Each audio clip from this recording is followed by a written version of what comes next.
Mesdames, Messieurs, bonjour. Est-ce que vous m'entendez? Oui, parfaitement. Eh bien, dans ces cas-là, on va pouvoir commencer. Bienvenue à tous. Nous sommes ravis de vous accueillir pour ce webinaire sur les ERRD 2023, une initiative lancée en coopération avec DIR-IPS et Marc Netali, que je salue, et votre serviteur, François Gégard, du cabinet Gégard Creatis. Nous aurons aussi pour cette intervention Patrick Laguérie, associé du cabinet Gégard Creatis, qui fera le début aussi de la présentation. Marc, je vous laisse vous présenter et dire un mot sur DIR-IPS rapidement, le temps qu'arrivent nos derniers invités, et après on commence notre présentation. Parfait. Bonjour à tous. Donc, Marc Neitali, je dirige la société DIR-IPS. Ça fait à peu près une trentaine d'années que nous faisons des cadres normalisés pour le secteur sanitaire, social et médico-social.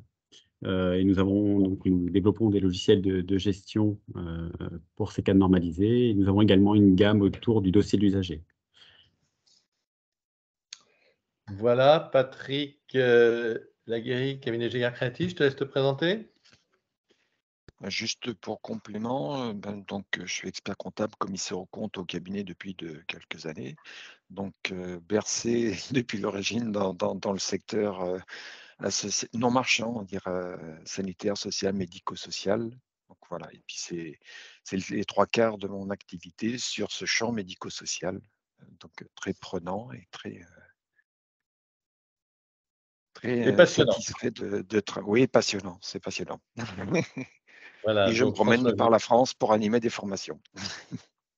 Voilà, François Gégard, donc expert comptable, commissaire aux comptes et animateur général de cette équipe d'associés du cabinet Gégard Creatis. Alors, beaucoup d'entre vous nous connaissent, mais ça fait un cabinet qui a été créé en 1960, qui a 180 personnes maintenant sur Paris, qui intervient un peu partout en France, et 40% de son activité auprès des acteurs de l'économie sociale et solidaire, et plus particulièrement du secteur médico-social. Voilà.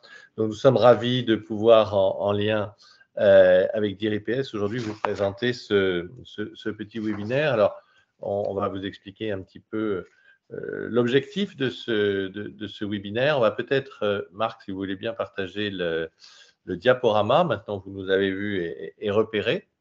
Et puis, vous aurez, alors pour l'intendance, vous aurez des temps de questions-réponses. On va essayer de se faire une présentation en un quart d'heure, 20 minutes chacun sur ces éléments-là.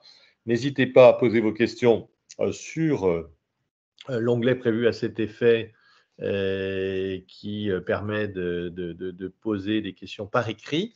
Et nous verrons après, s'il y a besoin de les compléter, vous pourrez aussi poser à la fin des questions plus par oral si c'est nécessaire. Alors, sans plus tarder, Patrick Laguérie, je te laisse présenter les titres et ce début de la présentation sur le contexte réglementaire. Alors, le contexte réglementaire, alors on ne va pas tout développer l'actualité 2023, c'est juste un rappel de quelques textes qui vont nous intéresser. On a voulu aborder aussi quelques points de vigilance par rapport au respect comptable, du plan de comptable, plan de compte du champ médico-social, parce que, on va voir, ça va être une introduction à la production des états de clôture. Dans certains cas, donc, quand vous êtes en EPRD, vous allez avoir une nouvelle annexe à produire pour la clôture 2023. Donc, on vous expliquera les conséquences et quelles sont l'organisation à mettre en place. Et puis, on a prévu un petit focus, sur la partie des services de soins infirmiers à domicile, sans développer, l'actualité du secteur de ces services-là, parce que c'est trop, ça prendrait la journée. Donc voilà, sur une évolution des modalités de tarification et pour les structures hors CEPOM, un nouveau calendrier et un nouveau document à produire pour les données budgétaires 2024. Voilà. Parfait. Alors, on le verra un peu à la fin de cette réunion, mais tout ça a aussi des conséquences en organisation comptable. Et c'est bien pour ça que l'on fait cette intervention en amont de la clôture des comptes, parce que vous allez voir au cours des explications, on y reviendra un peu à la fin. Mais si on fait ça maintenant, c'est parce qu'on ne voudrait pas que tout le monde se se prenne au dernier moment à la mise à jour de ces éléments-là, on réabordera ce sujet, mais il y a nécessité de prendre un peu les devants sur le contrôle de l'organisation des éléments comptables. On y reviendra. Cher Patrick, le contexte réglementaire.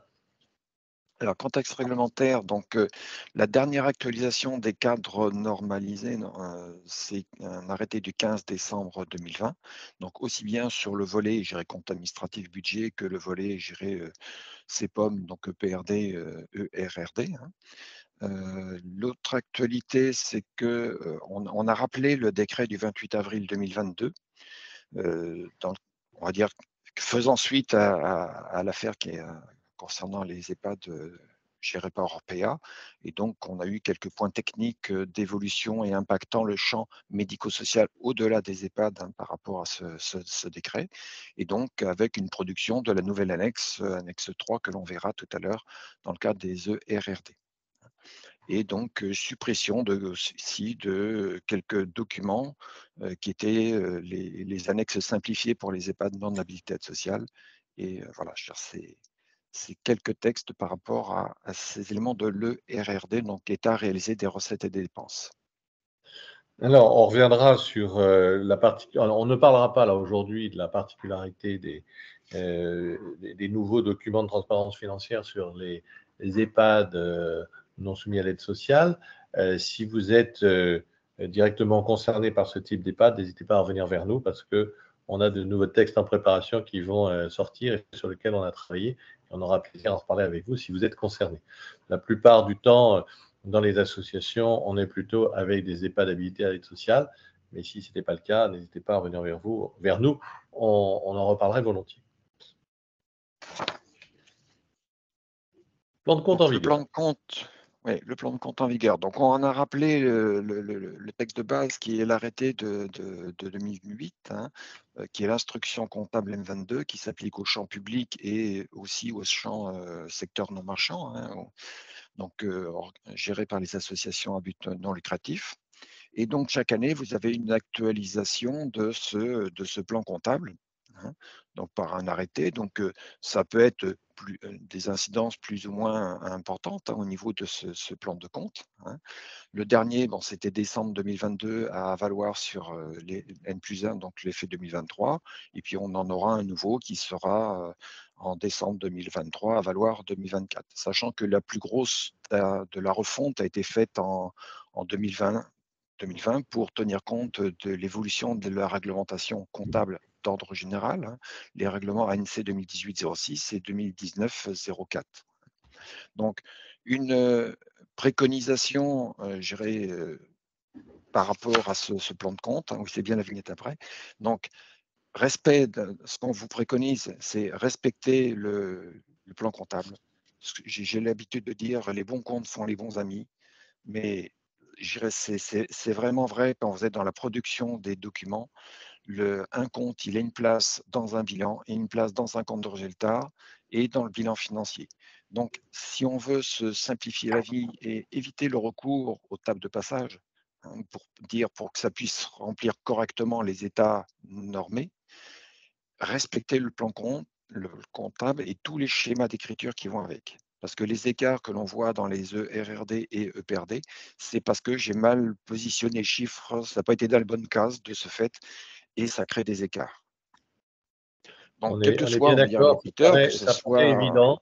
Ça paraît évident, Patrick. Je pense que si on met une grosse vigilance là-dessus, c'est parce que les retours de terrain sont quand même assez nombreux là-dessus et que ça vaut le coup de s'arrêter avant la clôture des comptes, de bien tout recadrer par rapport au plan de compte réglementaire de façon à éviter les anomalies inutiles. Je pense qu'on le répète jamais assez, mais je pense qu'on a retenu ta formule, Patrick, les bons comptes font les bons amis. Ça nous va assez bien. Je le dédicace.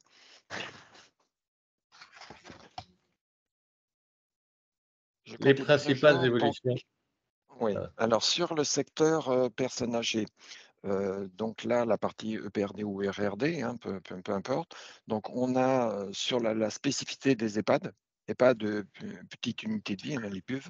Donc, l'évolution qu'il y a eu suite au décret d'avril 2022, c'était suppression de l'annexe 2, qui était une annexe simplifiée, Et donc ça, c'était la partie prévisionnelle, PRD pour l'exercice 2023, donc on va dire juin 2023.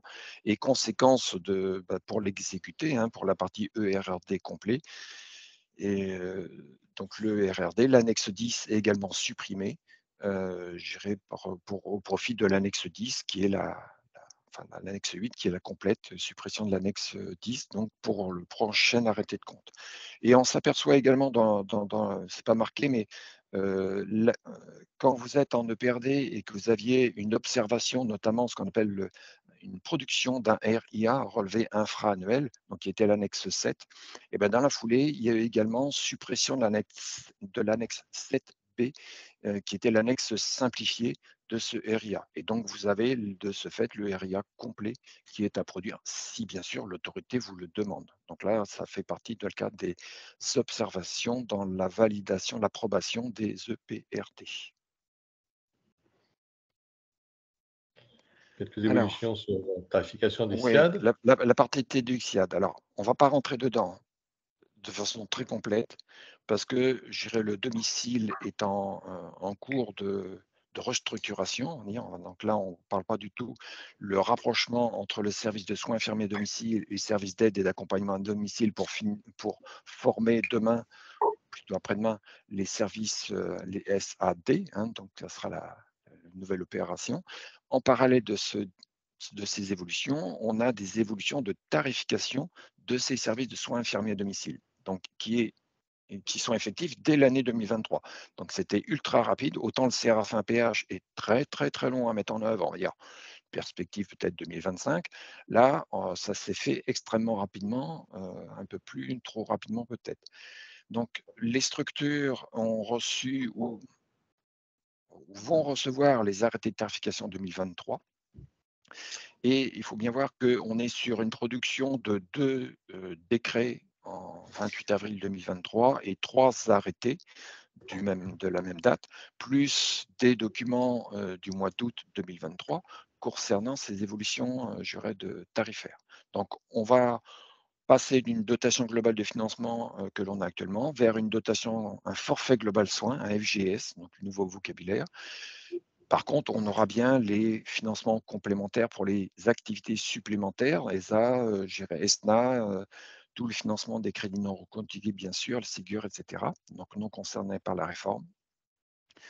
Le changement de timing par rapport à la production de tableau d'activité, donc petite réforme par rapport au budget 2024. On va dire le budget 2024, il n'est plus à produire pour le mois d'octobre, de la fin de mois, quoi. Donc, vous allez avoir un tableau d'activité qui va être à transmettre pour le 15 mars, donc de l'année 2020 budgétaire, on va dire 2024. Et le budget, il ne sera plus à transmettre donc pour le 31 octobre, mais le budget 2024, il sera à transmettre dans les 30 jours de réception de la notification de crédit budgétaire. Donc, on rejoint un peu le timing des EPRD.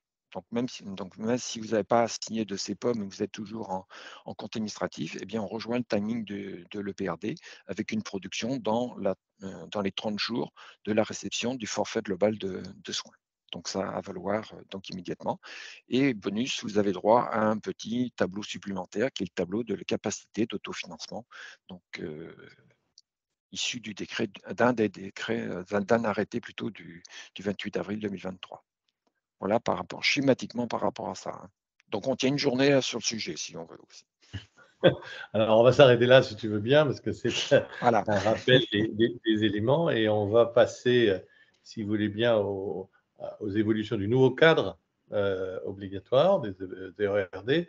Et Marc Nathalie, je vous laisse la parole. Merci. Donc, au niveau des nouveaux cas, donc on va faire un focus en particulier donc, sur la nouvelle annexe 3 hein, au niveau des bilans, hein, qui se décline en 2 versions. Une pour les privés commerciaux et une pour les privés non lucratifs, hein, qui concernent l'essentiel en tout cas des structures qui sont présentes aujourd'hui. Donc sur lesquelles on va particulièrement insister. Donc, au niveau du cadre réglementaire, on va retrouver une annexe qui va comprendre 4 onglets. Hein, donc, un onglet, lisez-moi, qu'on a l'habitude de rencontrer, qui décrit les principales règles de fonctionnement. Une page de garde. Donc, par rapport aux autres annexes, on a une page de garde et une page pour les sans finesse. Là, on n'a pas de page pour les sans finesse, puisqu'en fait, au niveau bilanciel, les établissements vont être attachés aux finesses principales. Par exemple, si pour un ESAT, vous avez une section commerciale et une section sociale, il y a 2 comptes de résultats dans le PRD complet. Donc, un qui est dans la page de garde et puis en général le commercial qui sont sur l'onglet sans finesse. Ici, on trouvera l'ensemble de la structure rattachée aux mêmes finesses de la page de garde. Et donc, on aura un bilan pour l'ensemble. On va avoir un onglet bilan qui va reprendre les éléments. Et puis, un onglet compte de liaison qui va détailler les comptes de liaison inter-établissement. Donc, le bilan comptable en lui-même, il ressemble à celui qu'on avait déjà dans les comptes administratifs, donc, que beaucoup d'entre vous connaissent. Si ce n'est qu'au niveau des notes de bas de page, on a des petites différences, notamment sur le fait de séparer les résultats sous gestion contrôlée et sous gestion du coup non contrôlée. Mais c'est un bilan qui va ressembler, si j'affiche le cadre normalisé en lui-même, c'est le document que vous avez l'habitude de voir que vous connaissez déjà. Avec l'ajout dans ce document d'un certain nombre d'autocontrôles qui vont être importants, donc sur des équilibres, sur le fait qu'on ait bien des valeurs renseignées, etc. Et donc, il faudra bien entendu vérifier au moment de la production du plan.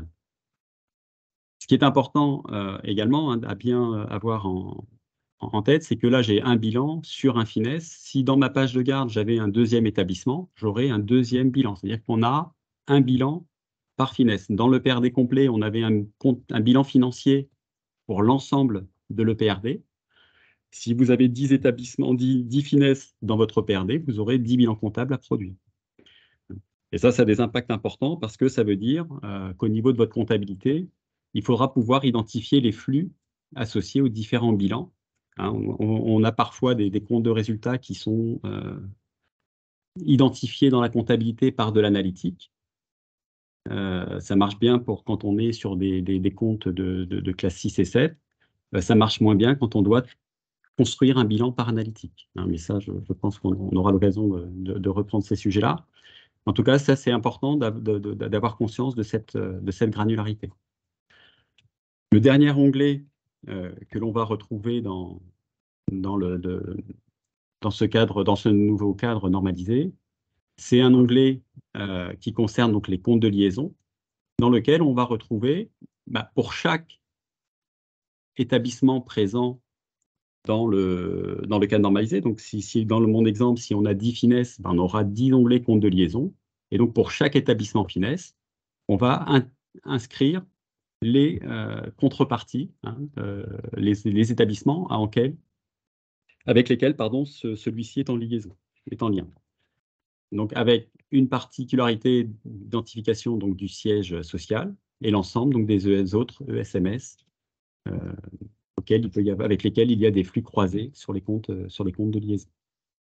Donc, si je présente dans l'annexe, pour que ça soit plus parlant, donc on va retrouver ici la valeur des comptes de liaison du finesse sur lequel je me situe, et ensuite j'aurai le détail, la décomposition des montants suivant tous les finesses rattachés.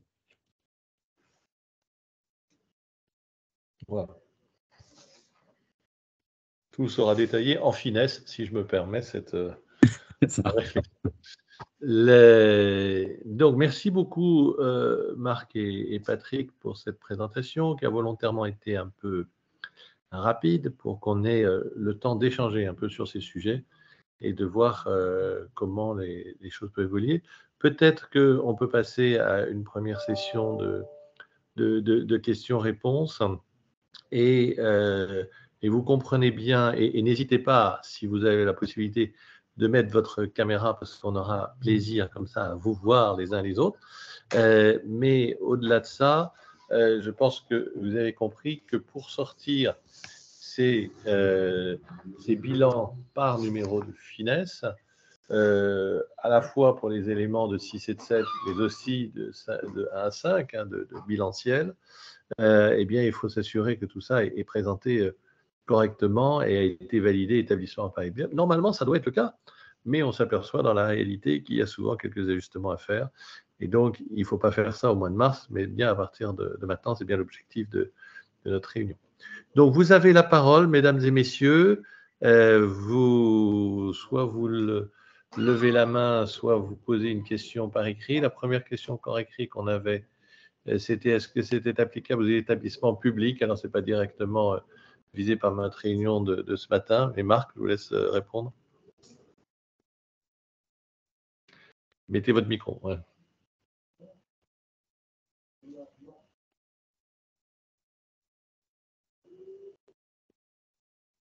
Votre micro. Ah, pardon. Je n'ai pas vu d'exclusion des établissements publics. Il faut que je vérifie. Je regarde tout de suite. OK. Alors, a priori, je pense il n'y a pas d'exclusion, mais on parle d'organismes privés non lucratifs. On ne spécifie pas que c'est du public. Hein. Donc, on pourrait sous-entendre que ce n'est pas concerné, quoi. Oui, c'est ça, je suis d'accord. Hein. Très bien, merci messieurs. Alors, n'hésitez pas, mesdames et messieurs, que ce soit sous forme de témoignages ou de questions, nous vous écoutons.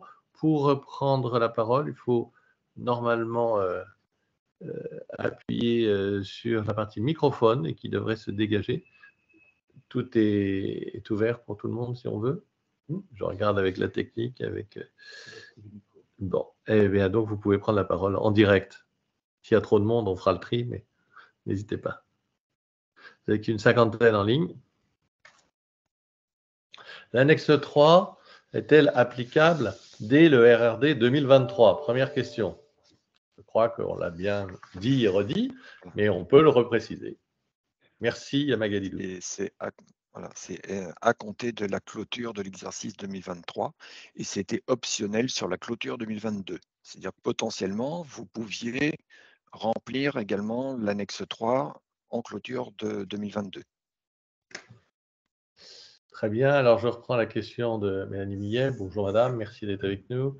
Donc, pourquoi cette nouvelle tendance des autorités à demander un énorme détail par finesse, alors même que le principe du CEPOM régional devrait nous aider à fonctionner en synergie et à mutualiser?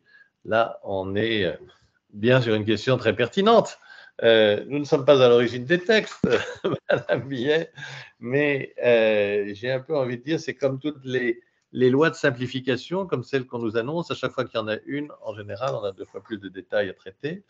Là, il y a à part cette réponse un peu à l'emporte-pièce, Marc, je ne sais pas si vous voulez rajouter quelque chose, mais globalement, il y a une certaine liberté de choix de gestion d'utiliser les ressources pour des opérations en commun, mais ils veulent garder un détail d'historisation des charges et des produits et des évolutions de patrimoine. Mais on est bien d'accord que ça pose un certain nombre de questions de cohérence par rapport à ces principes. Je peux aller dans votre sens, Madame Millet. Je ne sais pas si Marc voulait rajouter quelque chose. Non, c'est ça. Je pense qu'ils veulent suivre de plus près le patrimoine par finesse. Et moi, j'ajouterais, c'est un texte de sanction, puisqu'il est issu, même si c'est l'arrêté de décembre 2020, où on a réactualisé le cadre, il arrive par le canal du décret du 28 avril 2022, donc affaire Orpea. Donc, je l'appelle comme texte de sanction, quoi. Donc, on veut suivre par structure. Ou volonté de reprise en main d'un certain nombre d'éléments. L'extension étant peut-être un peu sévère, mon cher Patrick, mais on a bien compris l'état d'esprit. C'est-à-dire que la liberté est donnée et quand il y a des dérapages, on retrouve les éléments pour les retrouver.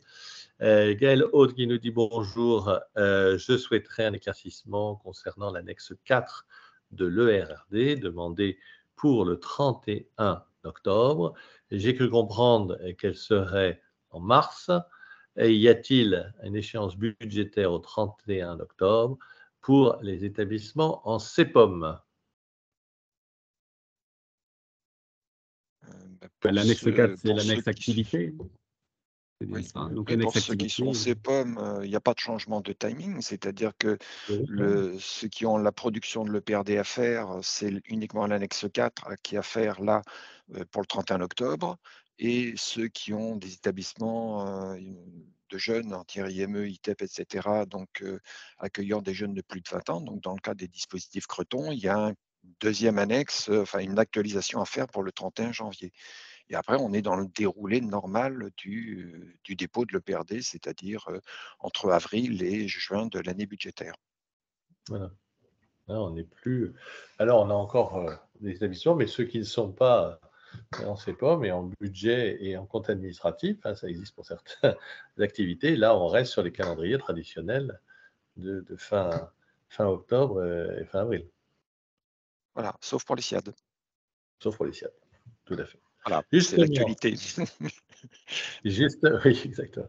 Justement, Isabelle Chazé nous dit bonjour. Je comprends mieux le silence de l'ARS pour les BP 2023, non encore connus pour les SIAD et aussi en 2024. Je ne sais pas si c'est une causalité directe, ma chère Isabelle, mais je pense que ce n'est pas impossible. Quelles sont les échéances au 15 septembre que vous avez évoquées, demande Mamillet. On peut remettre le diaporama si on veut. Je ne sais pas, qu'est-ce qu'on a appris pour le 15 septembre? non, ça ne sera pas non plus. Si, le 15 décembre, on a dit, pour le cadre normalisé par arrêté. 15 Non, mars. Si, 15 demandez mars. pour vous. Oui, C'est le tableau d'activité pour les SIAD. 15 mars, c'est le tableau d'activité pour les SIAD. Ah d'accord, les SIAD. Très bien, merci beaucoup. Oui. Je vous en prie. Autre question?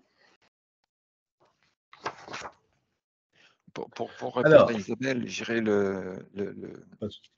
on est en réforme de la tarification avec une tarification rattachée à la coupe qui a été faite l'année dernière sur 15 jours.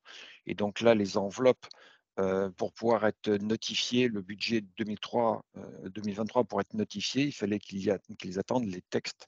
Le texte était un arrêté d'août et qui est juste paru la semaine dernière au JO. Donc, le directeur de l'ARS a 30 jours pour publier le décret. Donc, avant fin octobre, les SIAD auront leur notification de dotation pour 2023. Patrick, Séverine Fourant nous propose la question. Pour les SIAD, n'ont donc pas à compléter l'annexe 4? Les SIAD auront à compléter l'annexe 4 s'ils sont dans le dispositif des CEPOM EPRD. Ceux qui sont encore sous le format compte administratif, ça sera pour le 15 mars. Voilà. Alors, si sur un établissement, on a un foyer d'hébergement et un SAVS, comment, avec des finesses différents, devra-t-on produire 2 bilans distincts, Marc? Oui, pour moi, s'il y a deux finesses, il y a deux bilans. C'est bien un peu la nouveauté de ce texte. C'est bien. On avait des... Ça remet en cause. Oui. On va dire les CEPOM EPRD remettent en cause l'organisation comptable. Et là, ça remet en cause ce qu'on pouvait produire. Auparavant, un EPRD, on pouvait le produire avec de l'analytique, puisque dès qu'on parlait du bilan, c'était du bilan financier, il était globalisé, tout le périmètre CEPOM. Et donc, l'analytique permettait de faire les comptes de résultats, la foyer, SAVS. Par contre, maintenant, à partir du moment où j'ai des finesses différents, eh bien, je suis obligé de produire un bilan par structure et donc d'avoir peut-être une organisation comptable distincte. Comme vous demande, logiquement, le Code de l'action sociale et des familles, produire une comptabilité par structure. Il n'y a pas de changement, c'est juste qu'on n'appliquait pas les textes. Voilà, on peut le dire comme ça. Non, mais très clairement, on avait une certaine... Et en fait, tout ça est quand même très important parce que je rappelle toujours que la forme dans laquelle on donne les éléments aux financeurs, c'est aussi la forme qui sera retenue si jamais il y avait du contentieux et que toute expérience de contentieux tombe à néant lorsque la forme n'est pas respectée. Donc, vous pouvez avoir un refus des documents, même si certains financeurs peuvent l'accepter. Le fait d'être dans les clous, ça se donne aussi la possibilité demain de pouvoir faire des recours contentieux et pas simplement gracieux. Donc, c'est aussi important. Sur le fond, vous avez tout à fait raison. on est dans un mécanisme où on nous avait demandé de centraliser les choses, on nous demande de le décentraliser, entre guillemets, hein, et de le mettre par numéro de finesse, que ces établissements soient gérés ensemble ou pas. Alors, je suis assez d'accord avec ce qui a été dit tout à l'heure. Ça paraît un peu contre nature avec l'esprit CEPOM, mais en tous les cas, c'est bien les documents qu'il faut fournir. D'où l'importance de s'y prendre maintenant. Si on s'aperçoit que l'on avait la présentation de comptes annuels par, entre guillemets, établissement qui pouvait contenir plusieurs finesses, hein, je l'aurais dit aussi par rapport à la question de Damien Baptisier, oui, il faut bien fournir un bilan par service qui a un finesse. Si c'est sous le même finesse, eh bien, il y a un bilan. Si c'est sous deux finesses, eh bien, il y a deux bilans. Et alors, ça jouera essentiellement sur la présentation probablement des comptes de liaison, parce que vous n'allez pas répartir les fournisseurs de l'un, de l'autre, il va y avoir probablement des mécanismes, mais fondamentalement, il faut avoir ces éléments-là. Alors après, quand on utilise les outils qui permettent de présenter les documents, les cadres réglementaires, Marc, on s'aperçoit que c'est quand même plus simple d'avoir fait un travail en amont, d'avoir préparé, c'est d'avoir mis à jour ces plans de compte. Et on ne peut que répéter. Prenez du temps avant la clôture d'harmoniser vos plans de compte au cadre réglementaire, pas simplement d'avoir le même plan de compte par établissement ou par finesse, mais que ces plans de compte soient en conformité avec le cadre réglementaire.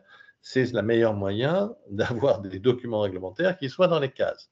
Après, bien sûr, il faut continuer d'être attentif à mettre dans les bonnes cases les bons chiffres lors de la saisie, mais ça, c'est une chose permanente. Mais cette notion d'harmonisation, ça peut très rapidement partir au casse-tête s'il faut aller chercher, modifier lorsqu'on établit ces documents. Je laisse peut-être Marc redire un petit mot là-dessus, parce que c'est un peu le nerf de la guerre. Oui, tout à fait. Donc, effectivement, les cadres normalisés, ils s'appuient sur des références comptables. Les cases qui sont prévues dedans sont faites en référence à ces plans comptables, hein, qu'on a évoqués tout à l'heure au début. Et donc, si on veut pouvoir industrialiser, automatiser et faciliter le remplissage, ben, on est bien obligé si on ne respecte pas les bons référentiels, au bout du compte, il y a peu de chances qu'on ait le bon résultat. Alors, il y a toujours des alternatives avec des tables de passage, des tables de transco, et qu'il faut maintenir, qu'il faut mettre en place, et qui rendent aussi la traçabilité un petit peu plus complexe. Hein, donc, plus le travail est fait en amont, hein, de respecter les normes comptables, plus la production finale des cadres normalisés va être simplifiée. Y a-t-il Oui, je t'en prie, Patrick. François, je vais compléter par rapport à la question de Damien Pâtissier, qui est à l'inverse de la question d'avant. C'est-à-dire que lui, il a deux dossiers comptables pour un finesse. Ah Donc, oui, pardon. Alors, excusez-moi, oui, j'ai c'est mis dans l'inverse. C'était l'inverse. Hein. Pardon. Donc, tout à l'heure, on a répondu à la première question. Donc là, Oui, au cas d'accord. particulier, eh ben, il faut s'il fait tout à la main, ben, il fusionne ses balances. S'il a un outil qui génère, ben, il faut dire à l'outil qui génère l'applicatif que ben, les deux dossiers comptables forment un seul pour la partie bilancielle. C'est à lui de voir son organisation future. Bonne remarque. Autre commentaire des uns et des autres? N'hésitez pas à prendre la parole même oralement. Marc, vous vouliez rajouter quelque chose? Non, sur la question de Damien Pâtissier, donc effectivement, en tout cas dans les outils, on va être capable d'aller centraliser par rapport à des numéros de finesse pour reconstruire une annexe bilancielle, même si on a plusieurs sections budgétaires qui sont créées. Bonjour, je ne sais pas si vous m'entendez. Pas beaucoup, mais allez-y, Damien Pâtissier. Oui, voilà, je me permets de prendre la parole. Du coup, en fait, la difficulté que j'ai, c'est que l'ARS, on a un CEPOM qui est qui couvre plusieurs départements. Et effectivement, ils ont rattaché aux mêmes finesses sur la déficience auditive deux établissements qui sont sur 2 départements différents. Donc, j'avais en fait un dossier comptable pour chacun des départements. Alors, regrouper les deux, c'est assez simple, sauf que sur le département, le deuxième département, au sein du même, alors j'ai des numéros finesse différents, hein, mais au sein du même site, hein, qui était un peu l'entrée comptable qu'on avait pris, on a dedans 3 numéros finesse en fait. Donc j'ai un bilan qui porte 3 numéros finesse d'un côté, et puis de l'autre côté, un établissement qui porte un seul numéro finesse, mais auquel il va falloir que je rajoute, en définitive, c'est même pas un tiers du bilan, hein, mais c'est pour simplifier un peu les choses. Un peu, donc voilà. Donc, mais je pense qu'on retravaillera la question avec les équipes de M. Nathalie sur gestionnaire, comment on va pouvoir faire ça. Mais ça va être un grand moment, je pense. D'accord. D'où l'importance de s'y prendre assez en amont. Oui, ouais, je vois bien. Je mesure bien, là, tout d'un coup. Des questions. La présentation du bilan des parties associatives, oui. Ça, on est d'accord, on parle bien des établissements en tant que tels. Parce que c'est il y a un point d'interrogation. Hein. Oui, mais. Pas une affirmation, c'est une interrogation. J'enlève le point d'interrogation et j'en mets un point d'exclamation. Anne Russier nous dit bonjour. L'activité pour les SHIAD sous ces pommes sont aussi à déposer en 2024. Et là, il y a bien un point d'interrogation. Oui. Alors, pour l'annexe 3, c'est le même périmètre que le CEPOM, que l'annexe 1 ou l'annexe 8 de l'EPRD. C'est-à-dire que si la gestion associative n'a pas été mise dans le CEPOM et donc dans l'annexe 1, elle ne se retrouvera pas, comme ça a été dit par Marc Nathalie tout à l'heure, c'est à l'identique de l'annexe 1. Donc, on n'aura pas plus d'établissements dans l'annexe 1 qu'on aura d'établissements dans l'annexe 3. Et j'irai le texte, le texte du 28 avril 2023, il le vise ceux qui sont hors CEPOM. Puisque j'irai il vise donc il déposé en octobre. Alors peut-être qu'ils vous redemanderont c'est à voir, hein, peut-être qu'ils redemanderont une annexe 4 actualisée. Je ne sais pas, on verra. Alors, ce que l'on peut dire quand même là, si on arrive un peu à la fin de notre intervention, n'hésitez pas à poser des questions, hein, on épuisera les questions à l'ordre du jour. Ce qui est quand même donc le message principal, hein, ces évolutions, c'est applicable à tous ceux qui sont concernés, qu'on a reprécisé dès maintenant et dès l'exercice 2023. Et donc, par conséquent, on ne le redira jamais assez, il faut commencer à travailler à ces modalités de présentation et nous sommes à votre disposition de la part de DIRIPS et de l'équipe de Marc Nathalie et de la part du cabinet Gégard pour vous aider à y voir clair là-dessus si c'est besoin dans les cas particuliers qui sont les vôtres. Les détails individuels ne sont pas abordés ici en public, mais on sait que ça fait quand même pas mal d'éléments. Patrick, il y a une question pour toi sur les UEA. Je te laisse la lire. C'est quoi cette bête? Alors là, on est complètement dans le nouveau langage que je ne maîtrise pas encore. Alors, nous venons d'ouvrir un UEA pour laquelle l'ARS nous a affecté un finesse. Elle est raccrochée à un DAM. L'ARS nous demande un suivi analytique en compte de gestion. Nous devons-nous produire un bilan pour cette UEA? Qui veut répondre à Maëlie? D'où? Déjà, est-ce que si ça vient d'ouvrir et s'il y a un CEPOM en cours, est-ce que la structure a été raccrochée? Il y a eu un avenant au CEPOM pour raccrocher la structure sur l'exercice 2023 ou ça se fera sur 2024? Donc, on va dire, entre guillemets, j'esquive la question. Allez-y, prenez la parole, Magali, si vous voulez préciser les choses.